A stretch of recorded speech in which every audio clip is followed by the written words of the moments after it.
Hello, my beloved students. The subject which we are going to discuss is disability and human rights, national and international perspective. So, shall we get started? All right.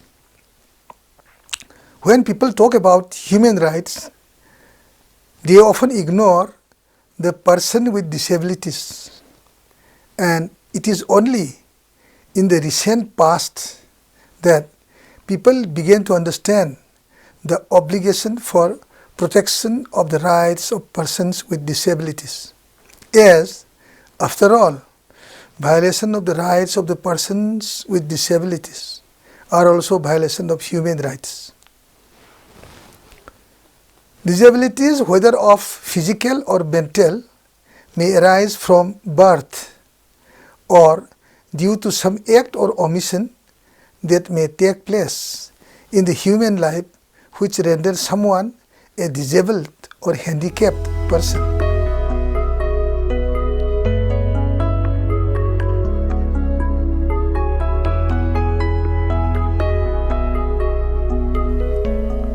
The legendary perspective.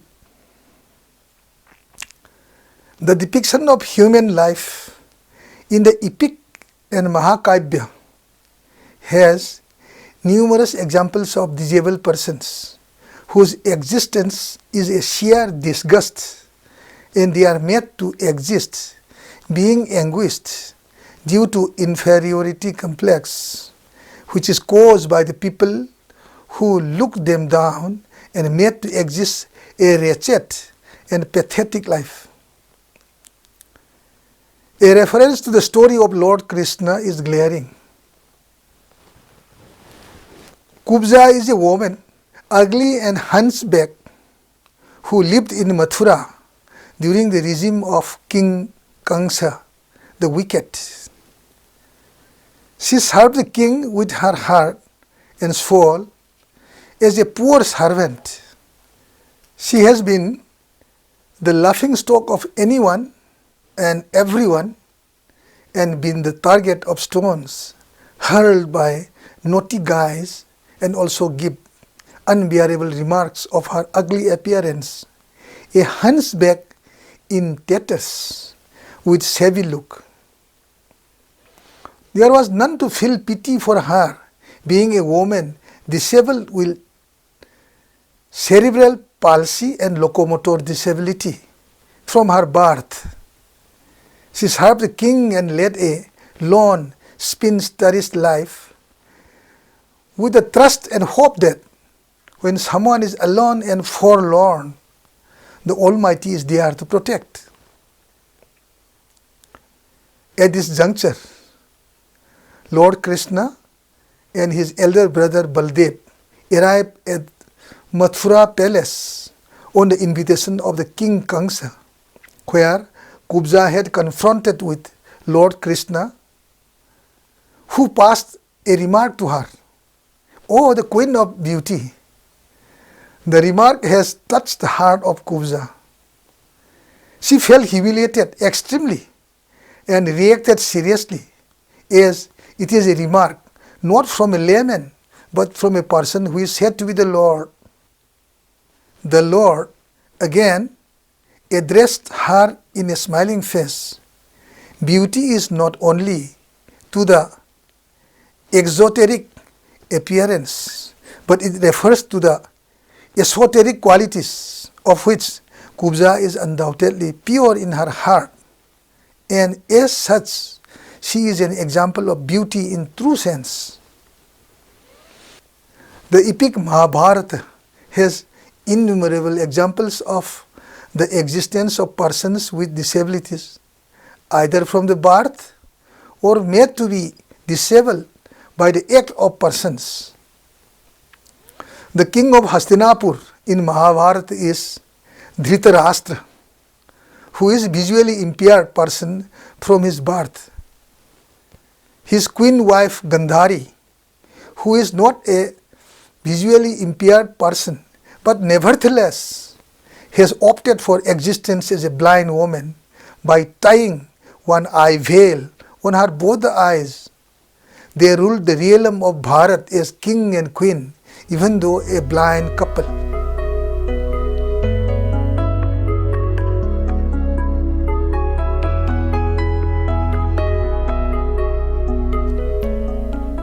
Let us also discuss the historical perspective. In the olden days, a disability either of physical or mental was considered to be a result of commission of a sinful act, and in return a person suffers because of the inherited taints. It was believed that it is at the best by the grace of Almighty that one may get rid of being a disabled person. During the days of the autocratic regime of monarchy, various punishments were awarded, like amputation of limbs, based on the retributive theory of punishment, where a wrongdoer is made to suffer in proportion with the victim, in the scale of an eye for eye, a tooth for tooth. Thus many persons were made to be disabled physically by the act and the authority of the state, which are unquestionable. There existed very thin rules of restraint upon means and method of combat, but the right of the belligerents to adopt means of injuring the enemy is not unlimited. To mention the Geneva Convention of 1949, even though not a very ancient code, but is still relevant to the issue of disability. Under Article 3 of the Convention, in case of an armed conflict not of an international character, occurring in the territory of one of the high contracting parties, each party to the conflict shall be bound to apply as a minimum some provisions of which mention may be made.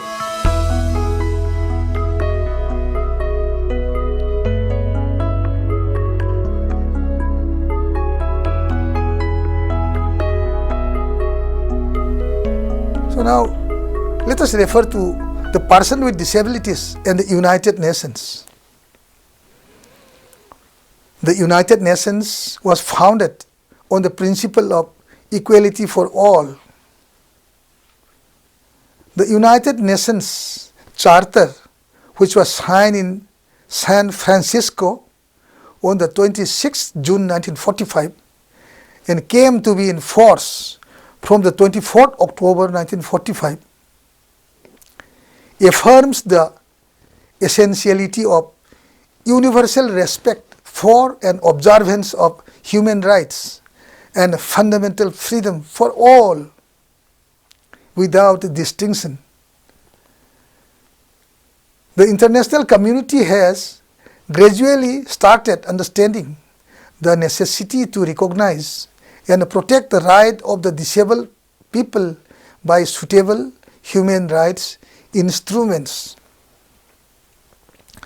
The United Nations Secretariat, the Economic and Social Council, and its subsidiary organ, that is the Social Commission, is the principal body which is dealing with disability issues. At the beginning, the United Nations concentrated on disability prevention and rehabilitation, but around the year 1970, the focus is shifted to the concept of human rights for disabled persons, and the growing international concern for human rights started covering the human rights of persons with disabilities. The concern was apparent when the General Assembly took up the Declaration on the Rights of the Mentally Retarded Persons and the Declaration of the Right of the Disabled Persons. The Assembly proclaimed the year 1981 to be the International Year for Disabled Persons. It is also pertinent to point out here that the rights of the individuals with disabilities are embedded in the Charter of United Nations, the Universal Declaration of Human Rights, and International Covenant on Human Rights. The 3rd December 1981 was celebrated with numerous programs, research projects, policy innovations, and recommendations in the year 1982. The General Assembly took a major step towards follow-up action by taking up the World Programme of Action concerning disabled persons. The program restructured disability policy into prevention, rehabilitation, and equalization of opportunities.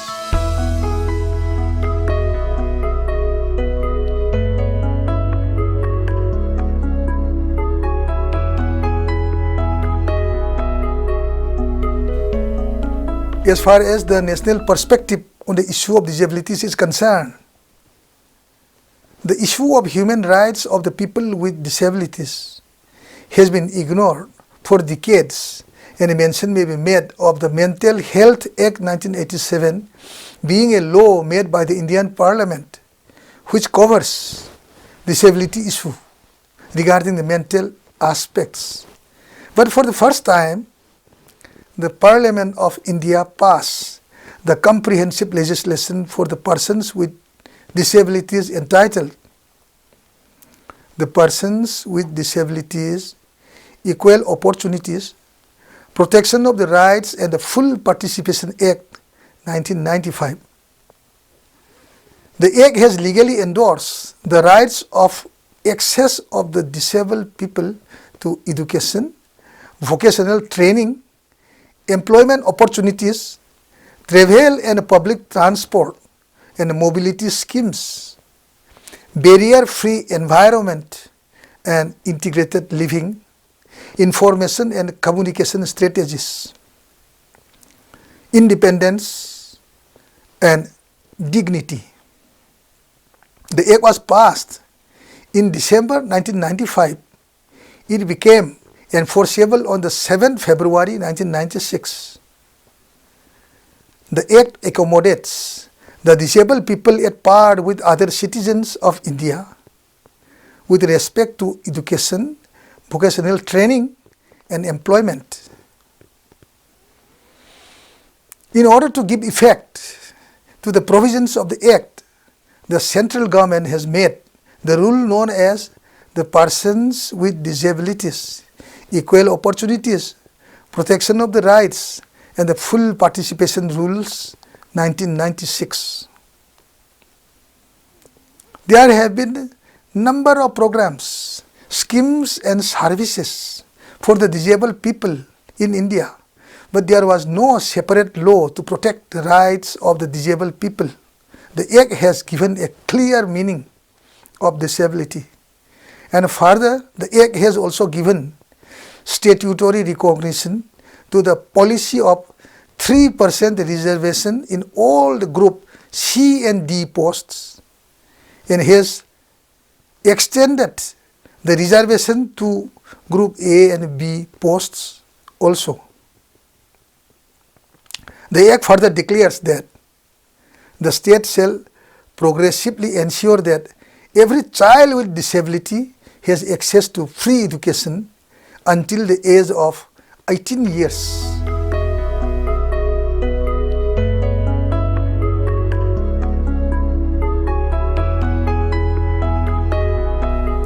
Well, friends, as we know, prevention is better than cure. So apart from making provisions under the Indian Disability Act for education, employment, non-discrimination, etc., the aspect of prevention and research is also not the less important. Chapter 4 of the Disability Act laid down the provision of early detection of disabilities, and Chapter 9 made provisions for research and manpower development. Under Chapter 4 of the Act, the appropriate governments and local authorities are to take certain steps for prevention of occurring of disabilities. It is provided that with a view to prevention, the occurrence of disabilities, the appropriate governments and the local authorities shall undertake or cause to undertake surveys, investigations and research concerning the cause of occurrence of disabilities, promote various methods of preventing disabilities, screen all the children at least once in a year for the purpose of identifying at-risk cases, provide facilities for training to the staff at the primary health centers, sponsor or cause to be sponsored awareness campaigns and disseminate or cause to be disseminated information for general hygiene, health and sanitation, take measures for prenatal, perinatal and postnatal care of mother and child, educate the public through the preschools, primary health centers, village level workers and Anganwadi workers, create awareness amongst the masses through television, radio and other mass media or the cases of disabilities and the preventive measures to be adopted. As far as research and manpower development in relation to disability issue is concerned, Chapter 9 provides that the appropriate government and the local authorities shall promote and sponsor research inter alia in the following areas to mention: prevention of disabilities, rehabilitation including community-based rehabilitation, development of assistive devices including their psychosocial aspects, job identification, on-site modifications in offices and factories.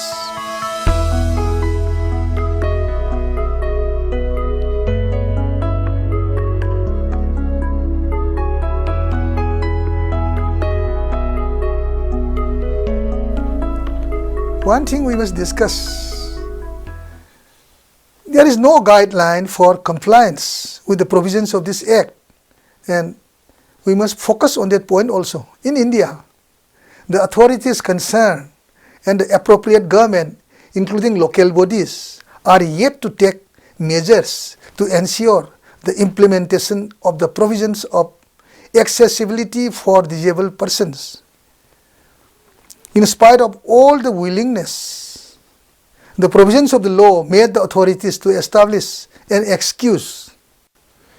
For instance, under Section 25 of the Act regarding prevention and detection of disabilities, the provision starts as within the limits of their economic capacity and development, the appropriate authority or the local authority may take up preventive measures for preventing occurrence of disabilities.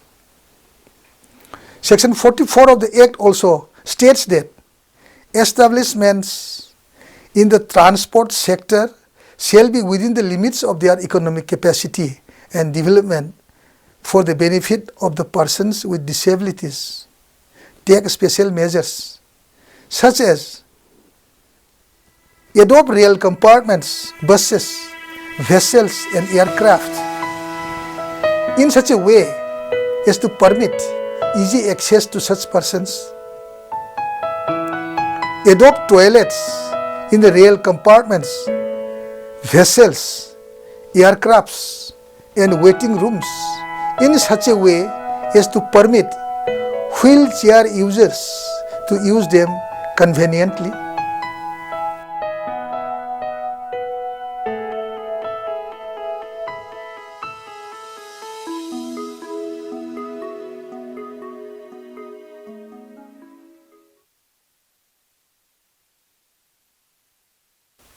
Friends, let me conclude by mentioning few words.